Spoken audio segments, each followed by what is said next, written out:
Security kicked black woman out of charity gala. Then her name was on the banner. Vanessa Wright stood at the entrance of the Grand Meridian Hotel, her reflection gleaming back at her from the polished glass doors. The midnight blue gown she wore had cost 3 months of careful saving, its subtle shimmer matching the diamond studs in her ears, a gift from her late grandmother. Tonight was supposed to be her moment, her chance to network with the city's elite at the annual Horizon Foundation Charity Gala. She straightened her shoulders and walked through the doors, her head held high despite the flutter of nerves in her stomach. The marble lobby opened into a grand ballroom where crystal chandeliers cast a warm glow over tables draped in white linen. Men in tuxedos and women in designer gowns mingled, the soft clink of champagne glasses mixing with polite laughter. Vanessa approached the check-in table, her invitation in hand. The woman behind the table, blonde and slim in a sleek black dress, barely glanced at her before looking down at her list. "Name?" she asked, her tone clipped. "Vanessa Wright," Vanessa replied with a smile. "I'm representing Wright Community Solutions." The woman's perfectly arched eyebrows rose slightly as she scanned the list. "I don't see your name here." "There must be a mistake," Vanessa said, sliding her invitation across the table. "I received this last month. My organization was specifically invited to send a representative." The woman examined the invitation, her red lips pursed. "This appears to be a general invitation. Your name isn't on our confirmed guest list." Before Vanessa could respond, a tall man in a dark suit approached. "Is there a problem, Melissa? This woman claims she was invited, but her name isn't on the list, Mr. Harrington." The security director's eyes narrowed as he looked Vanessa up and down. "I'm sorry, but if you're not on the list, you'll have to leave." "But I have an invitation," Vanessa insisted, her voice steady despite the heat rising to her cheeks. "My nonprofit works directly with underprivileged communities that the Horizon Foundation claims to support." Mr. Harrington's expression remained impassive. Perhaps there was a misunderstanding. "This is a private event." Vanessa noticed how the security director hadn't questioned the credentials of the white couple who had entered just before her, despite their names also requiring verification. She recognized the familiar sting of discrimination, masked behind policy and procedure. "Is there someone I can speak with? Perhaps Diane Calloway? She's the one who reached out to my organization." "Ms. Calloway is busy with important guests," he replied, his emphasis on important, not lost on Vanessa. "Now I must insist you leave before we have a scene." 2 security guards materialized beside her, not touching her but making their presence known. Vanessa felt the eyes of nearby guests turning toward her, their conversations faltering. With as much dignity as she could muster, Vanessa reclaimed her invitation and turned to leave. As she walked through the lobby, her heels echoing against the marble floor, humiliation burned through her veins. Outside, the cool evening air hit her face. She pulled her wrap tighter around her shoulders and descended the steps, each one taking her further from the glittering world that had shut its doors in her face. Little did she know that behind those doors, her name was about to become the center of attention in a way no one at the Horizon Foundation could have anticipated.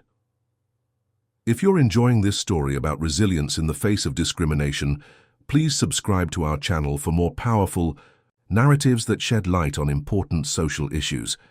Your support helps us continue creating content that matters.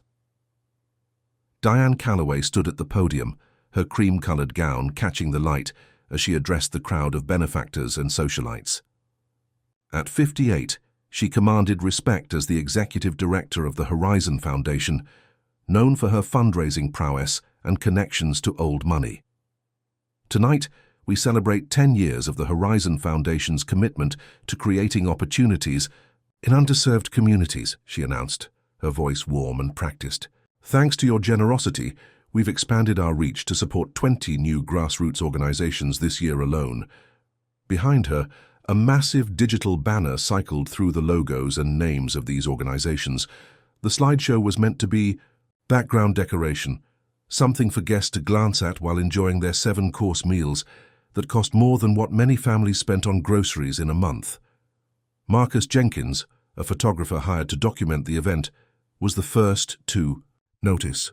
As he angled his camera to capture Diane's speech, his viewfinder framed her against the banner.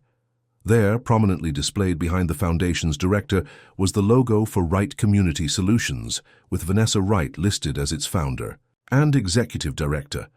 Marcus lowered his camera slowly, confusion furrowing his brow. He had witnessed Vanessa's humiliation in the lobby less than an hour ago. As a black man who often worked these elite events, he was no stranger to the subtle and not-so-subtle ways discrimination manifested in these spaces. He'd learned to remain invisible, to capture the perfect shots while never becoming part of the story. Tonight would be different.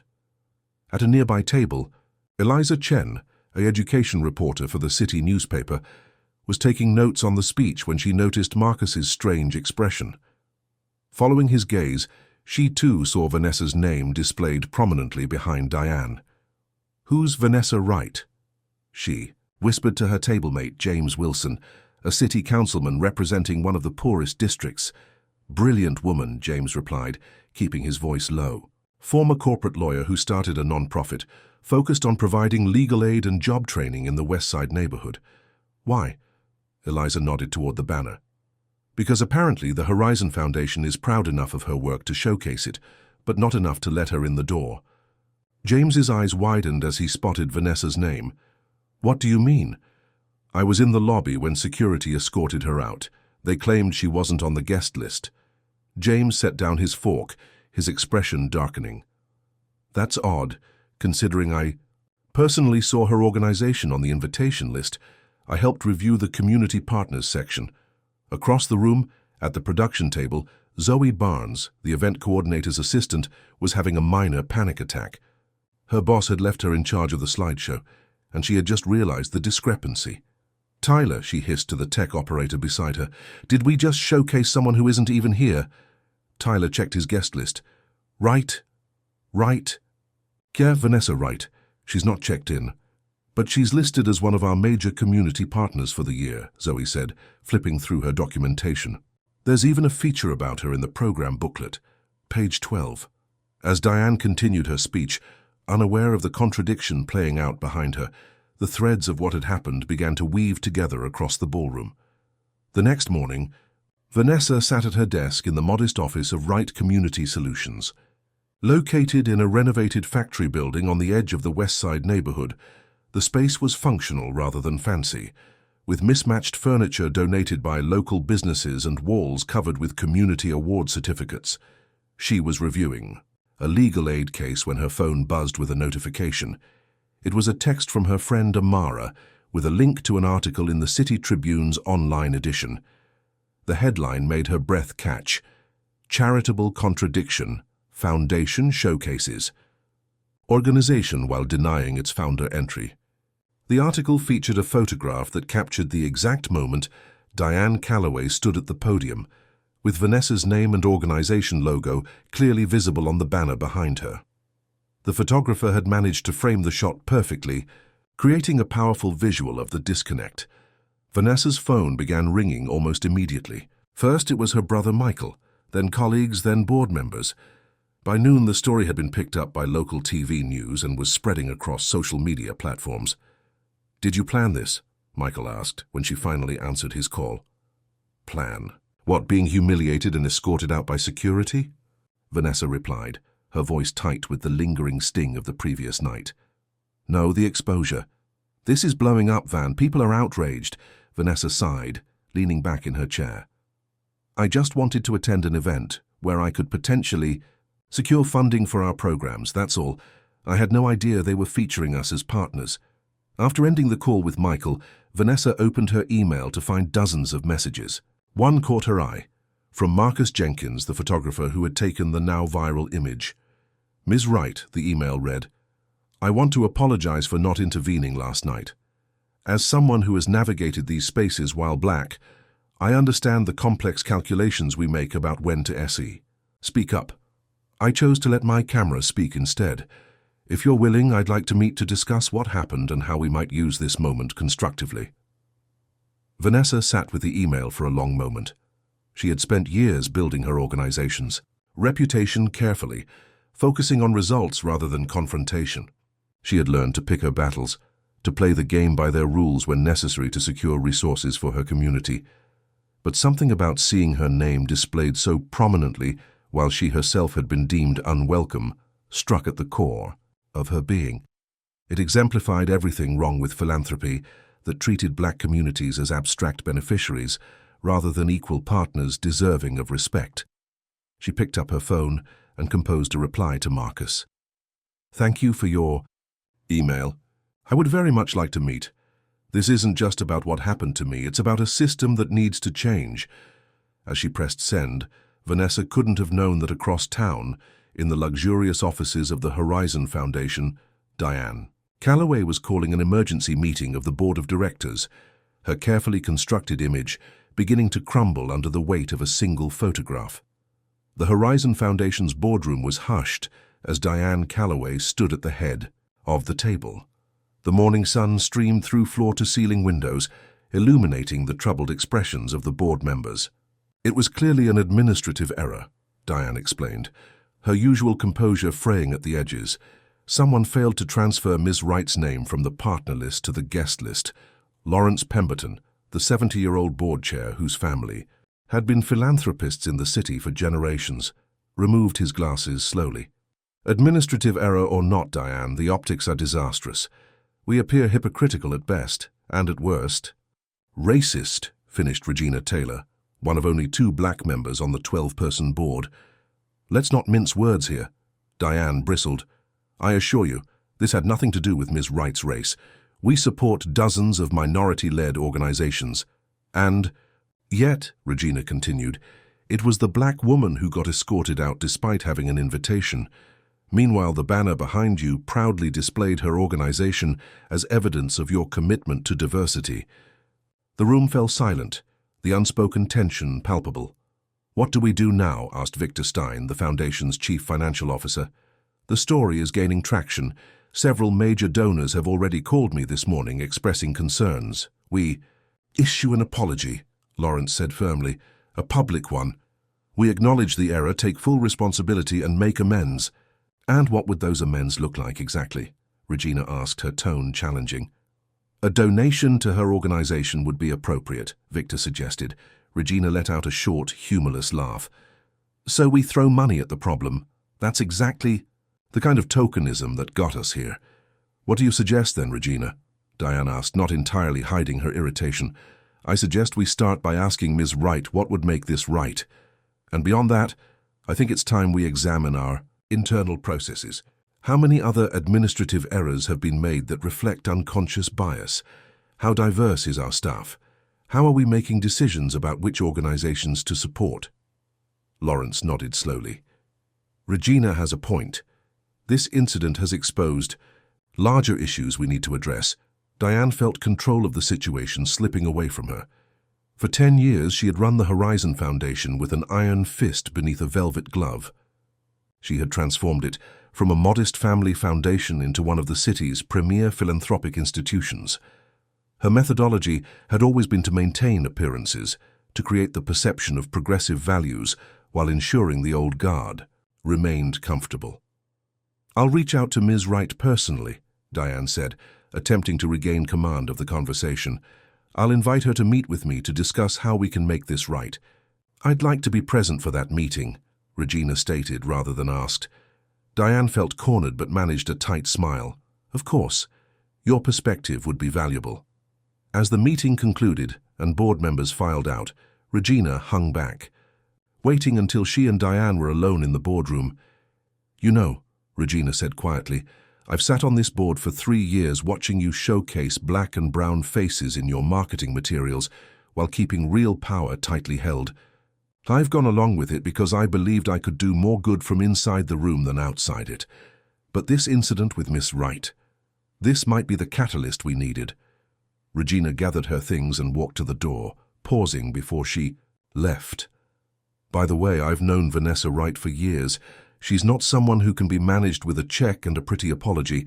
The door closed behind Regina, leaving Diane alone with the realization that the carefully constructed world she'd built might be about to change fundamentally. 3 days after the gala, Vanessa sat in a small cafe 6 blocks from the Horizon, Foundation's offices. She had deliberately chosen this location rather than accepting Diane's invitation to meet at the foundation. This was neutral ground, a black-owned business in a neighborhood undergoing the early stages of gentrification. Marcus. Jenkins sat beside her, his camera bag on the floor next to his chair. Across from them were Diane Calloway and Regina Taylor, both looking somewhat out of place in their designer clothing. "Thank you for agreeing to meet, Ms. Wright," Diane began, her voice professionally warm. "First, let me express my sincere apologies for what happened at the gala. It was an inexcusable oversight and I take full responsibility." Vanessa took a sip of her tea before responding. "Ms. Calloway, I appreciate your apology, but I'm not here to discuss a personal slight. I'm here to talk about what your oversight represents." "I understand," Diane replied carefully, "and we're committed to making changes to ensure nothing like this happens again." "What kind of changes?" Marcus asked, speaking up for the first time. "Because from where I stand, and I've photographed your events for 3 years now, this doesn't look like an isolated incident." Diane's smile faltered slightly. "Mr. Jenkins, while we value your services as a photographer, this discussion is really between the Foundation and Ms. Wright." "Actually," Vanessa interjected, "Marcus is here at my request, both as a witness to what happened and as someone with his own valuable perspective on your organization. If you're uncomfortable with his presence, we can end this meeting now." Regina gave Vanessa a subtle nod of approval.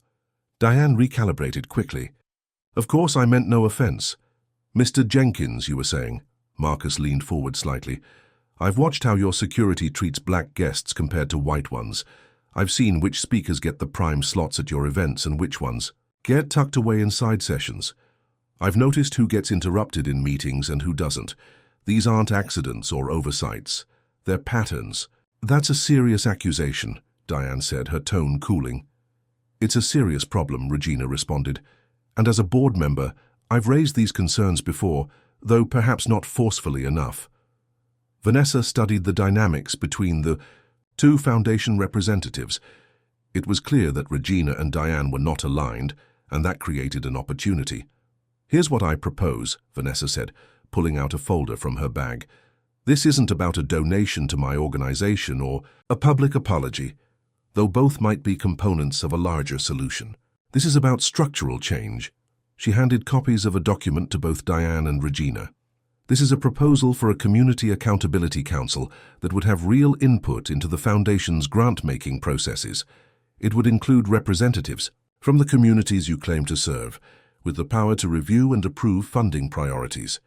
Diane began to scan the document, her expression carefully neutral. "This is quite extensive."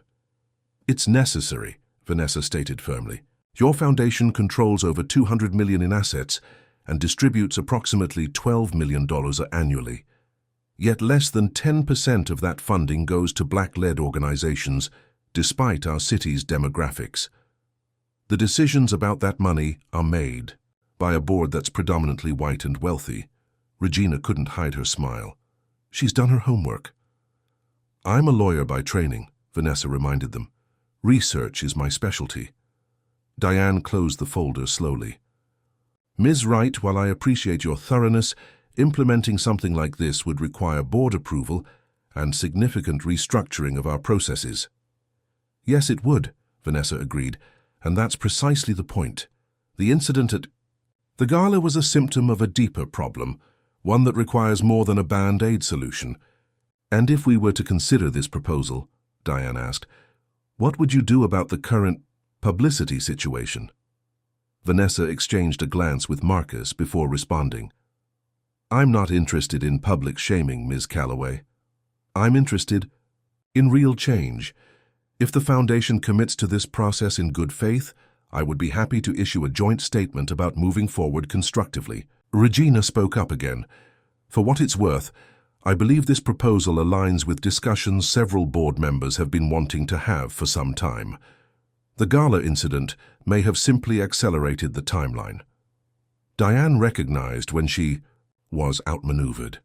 "I'll need to present this to the full board, of course, but speaking personally, I can see the potential value in evolving our approach." As the meeting concluded and they prepared to leave, Marcus quietly took a photo of the four of them, not for publication, but as documentation of a moment when the balance of power had subtly shifted. Outside the cafe, Regina hung back to speak privately with Vanessa. "You know she's going to try to water this down," Regina warned. Vanessa nodded. "I'm counting on you to help prevent that." "I'll do my best," Regina promised. "But be prepared. Change like this doesn't come without resistance." Vanessa watched as Regina rejoined Diane, the two women walking back toward the foundation offices, one plotting strategic retreat, the other planning a new advance. Lawrence Pemberton's study was a monument to old wealth, with leather-bound books, lining the walls and a Persian rug covering the hardwood floor. He sat in his wingback chair, a glass of scotch in hand as Diane paced before him. "She's essentially asking for a coup, Lawrence," Diane said, frustration evident in her voice. "This Accountability Council would have veto power over our funding decisions. Do you understand what that means? People with no philanthropic experience would be telling us how to spend our money." Lawrence took a thoughtful sip of his scotch. "People from the communities we claim to serve would have input on how we address their needs. There's a distinction there, Diane." Diane stopped pacing, surprised by Lawrence's response. "You can't seriously be considering this proposal." "I'm considering the reality of our situation," he replied calmly. "The world is changing, Diane. The old model of philanthropy, wealthy people deciding what's best for everyone else, is becoming increasingly untenable. So we just surrender control of the foundation, after all the work we've done to build it?" Lawrence set down his glass and leaned forward. "You know, my grandfather established this foundation in 1952. Do you know why?" Diane had heard the story many times but remained silent. "Tax benefits primarily," Lawrence continued with unexpected candor, "and social standing. Philanthropy was good business for a man in his position. The actual impact was secondary." He stood and walked to the window, looking out at the manicured gardens of his estate. "I've continued that tradition, I'm afraid. We've done good work, certainly, but always on our terms, always with our names prominently displayed. There's nothing wrong with recognition for generosity," Diane argued. "No, but there's something troubling about requiring gratitude from people we've systematically excluded from decision-making." Lawrence turned back to face her. "Regina has been telling us this for years. We just haven't been listening." "Regina has her own agenda," Diane countered. "Yes, she does. And perhaps it's time we took that agenda more seriously." Lawrence returned to his chair. "I've been reading about participatory grant-making models. They're showing promising results in terms of community impact." Diane felt as though the ground was shifting beneath her feet. Lawrence had always been her strongest ally on the board, reliably conservative in his approach to the Foundation's governance. "Why now?" she asked. "Because of one PR disaster?" "Sometimes it takes a moment of clarity to see what's been in front of us all along," Lawrence replied. "This incident with Ms. Wright, it's forced me to reckon with questions I've been avoiding.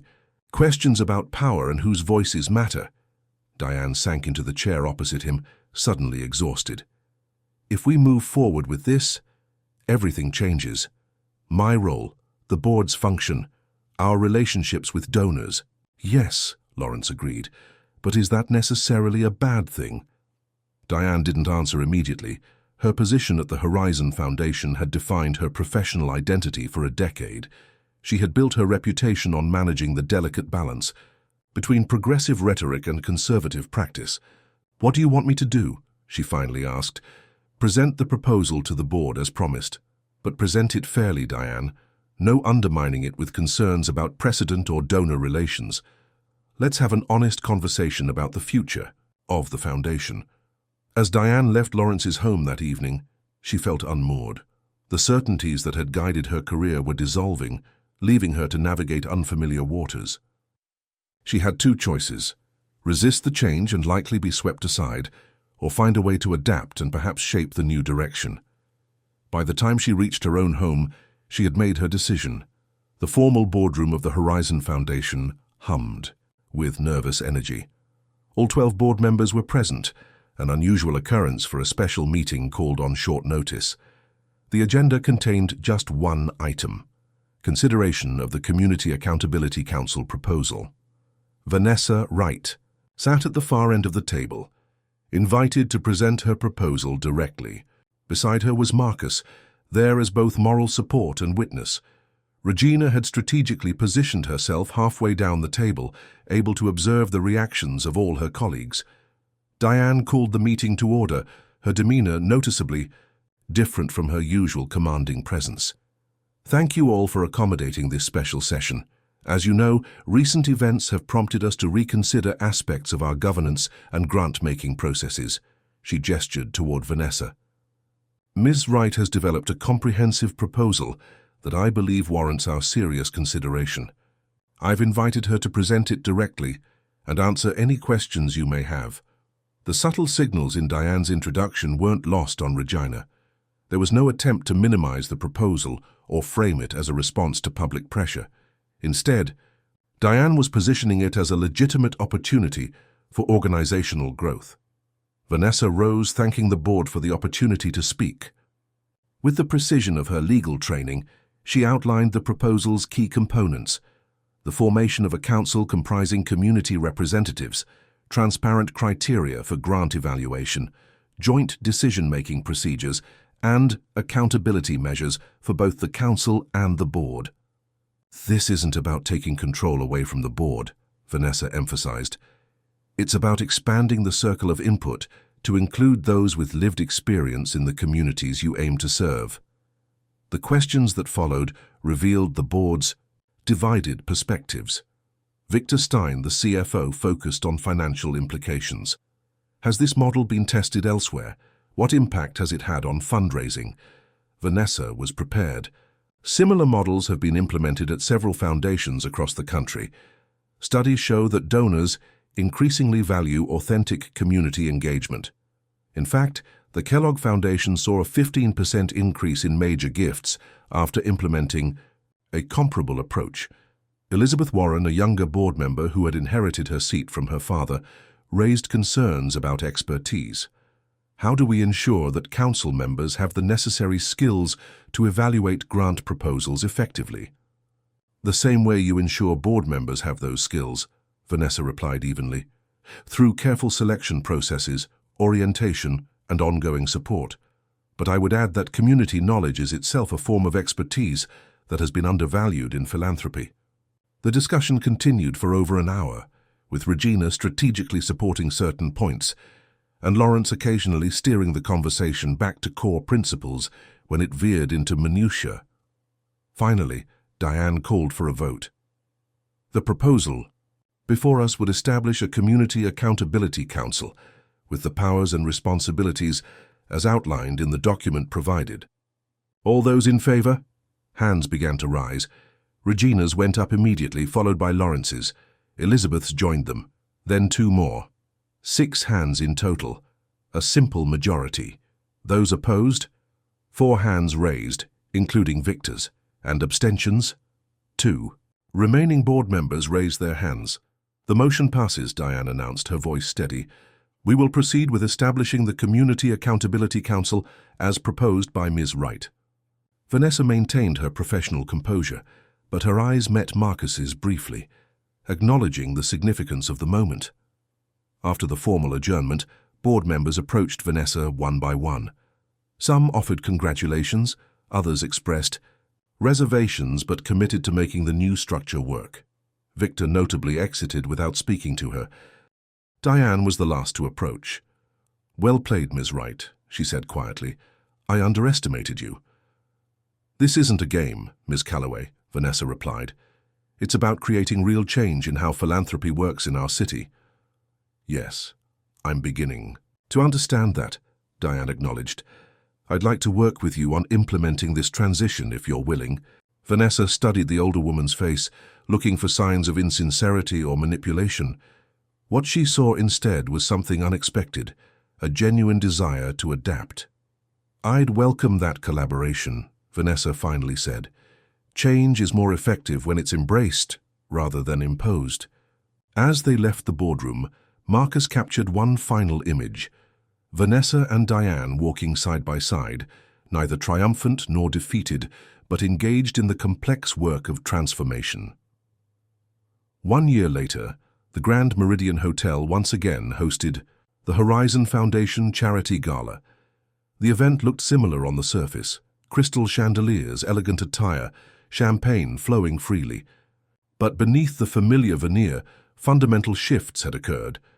Vanessa Wright stood at the entrance, greeting guests alongside Diane Calloway. As co-chairs of the event, they represented the new partnership between the foundation and its Community Accountability Council, which Vanessa now led. "Congressman Reynolds," Vanessa smiled, shaking hands with the recently elected representative. "Thank you for joining us tonight. I believe you know Diane Calloway, our executive director." "Of course," the congressman replied. "I've been hearing great things about the changes at Horizon. You're becoming a model for collaborative philanthropy." Diane graciously accepted the compliment. "We're learning as we go, but yes, it's been a productive year of growth." Inside the ballroom, the changes were visible in both small and significant ways. The guest list was noticeably more diverse. The catering had been provided by a collective of immigrant-owned restaurants from neighborhoods the foundation supported. And perhaps most symbolically, the banner behind the stage now read, "Horizon Foundation and Community Partners, Building a More Equitable Future Together." Marcus Jenkins circulated through the crowd, no longer just documenting the event, but participating as a member of the gala committee. His photography from the previous year's incident had been transformed into an art installation in the foyer, paired with quotes about institutional change and community power. Regina Taylor approached Vanessa during a quiet moment. "Look around," she said with satisfaction. "This is what transformation looks like." Vanessa nodded, taking in the scene. "It's a start, a significant one," Regina insisted. "Grant funding to Black-led organizations is up 40% this year. The application process has been simplified, and most importantly, decisions are being made collectively." "There's still resistance," Vanessa reminded her. "Victor resigned from the board and was replaced by someone much more aligned with our vision," Regina countered. "Change never comes without loss." Across the room, Eliza Chen, the reporter who had helped break the original story, was interviewing Lawrence Pemberton about the foundation's evolution. "It wasn't an easy transition," Lawrence admitted, his candor surprising for a man of his generation and position. "We had to confront some uncomfortable truths about how power has operated in philanthropy. But I believe we're building something better, something that honors not just the resources we bring to the table, but also the wisdom of the communities we serve." As the formal program began, Diane and Vanessa took the stage together. The symbolism of the moment wasn't lost on anyone who had witnessed or heard about the previous year's events. Where once Vanessa had been excluded, she now stood as an equal partner in the foundation's work. "Welcome to the Horizon Foundation's annual gala," Diane began. "Tonight we celebrate not just the impact of our grants, but a fundamental shift in how we approach our mission." Vanessa continued, "True change requires more than good intentions. It requires a willingness to share power, to listen to new voices, and to reimagine institutions that have operated the same way for generations." From his position at the back of the room, Marcus captured the image that would grace the cover of the Foundation's annual report. Vanessa and Diane standing side by side against the backdrop of the new banner. Its message of partnership illuminated for all to see. Later that evening, as the event wound down, Vanessa found a quiet moment alone. She thought about the journey of the past year, the challenges, the setbacks, the small victories that accumulated into meaningful change. She remembered the sting of rejection at the previous gala, the humiliation of being escorted out by security. That pain hadn't been erased by her current position, but it had been transformed into something purposeful, a catalyst for systemic change that would benefit not just her but countless others whose voices had been marginalized in the name of charity. When Michael found her, she was looking out at the city skyline from the hotel's terrace.